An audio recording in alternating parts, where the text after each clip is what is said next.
What are your names? I'm Ash. I am Nim Golkar. And what did you think of the Prime Minister's speech tonight? He was brilliant, as always. It's a pleasure coming to listen to him. And he knows how to enthuse all the people and to inspire the people. I'm talking about people of Indian heritage who are living here. And what did you think of his speech? It was absolutely awe-inspiring, a charismatic leader to say the least. 20,000 plus fans here roaring out his name. He had a rock star reception and much more than that. So we're so proud to be Indian Australians here. And just for the people who heard the speech online but don't speak Hindi, could you give a summary of what the speech was about? Wow, he basically took the people on a journey. It started off with, where India is, the civilizational links of India with the rest of the world. He always keeps talking about a global family. He talks about the need for countries to think beyond just about themselves, but really think more in terms of the global brotherhood or things like that. Then he spoke about India's progress that has been made, how it's the number one in digital payments, digitization. He spoke about how India helped over 150 countries during the COVID crisis with vaccines, free vaccines as well to many poor nations. And he really spoke about how much of a leadership stance India has taken of recent times and his personal relationship with a lot of the Australians. But finally, he encouraged the Indian community to basically blend in with the Australian community. One of the interesting things I really found was for the first time ever, I've heard a foreign leader on Australian soil basically acknowledging the First Nations.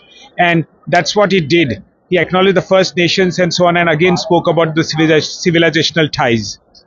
With so much quality content, I need to make sure to learn some Hindi for next time. I think that's his aim. That's why he's speaking in Hindi all the time and encouraging others, because language actually is the best way of opening up communication and understanding different cultures. Thank you so much. Thank you. All right, now we'll go on.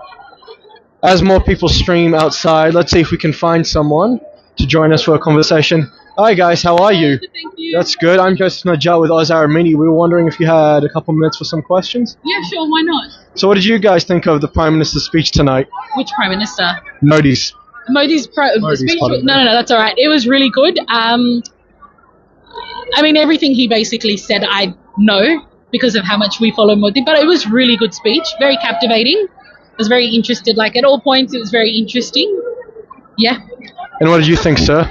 I love Modi, man. It was the best. I would say best speech ever listened from the politician, and there's a lot of factor with friendship between India and Australia. He announced few surprises for us as well, like he's going to open a new consulate in Brisbane.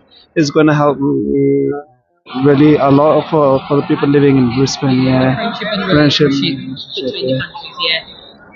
He went over a fair amount of content. Was there one section of the speech that stuck out with you the most, besides the consulate in Brisbane? So you can say again. I would say for myself that would be all the facts he was saying about India, how India's number one in certain things or number two in certain things. That stuck out for me because I'm an Australian-born Indian. So for me it was eye-opening to realize that India was number one or number two in quite a lot of things. That was my eye-opening and my captivating moment. So just to repeat the question was, Prime Minister Modi covered a fair amount of content. Was there one specific section that I guess you could say touched you personally?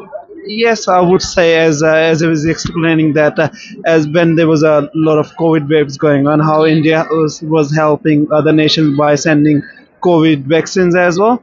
Like I remember he said about 100, and he sent India helped around 175 countries to send COVID vaccines as world was struggling, and India is very ahead on manufacturing like pharma medicine. So this is what I really like.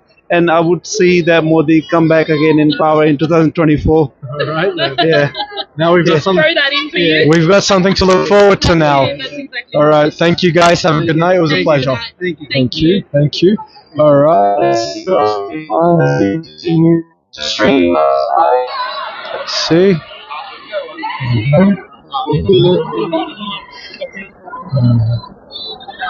Hello, you guys were part of the dance troupe tonight. First off, very good job, guys. Can you introduce yourselves? We're with Oz Arab Media tonight. My name is Krishi Sharma, and I did Bharatnatyam. I did the Mahishasur Mardini. You did so. The last performance, Mahishasur Mardini. I have to ask, how long did it take you to learn the moves to that? Because we were watching from the stands, and that looked beyond words. If I'm being totally honest.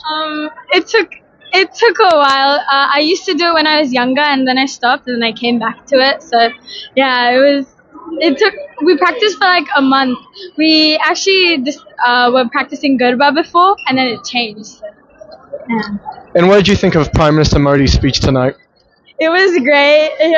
He's a very funny guy, you know. He did generate some laughs in there, yes. I didn't expect that from him, but yeah. Was there a specific section of his speech that stuck out to you the most? When he was talking about Little India and Harris Park, it's because like I've been to all of those places, and I feel like it's just cool that, you know. Well, I certainly hope to visit sometime, and thanks again for that.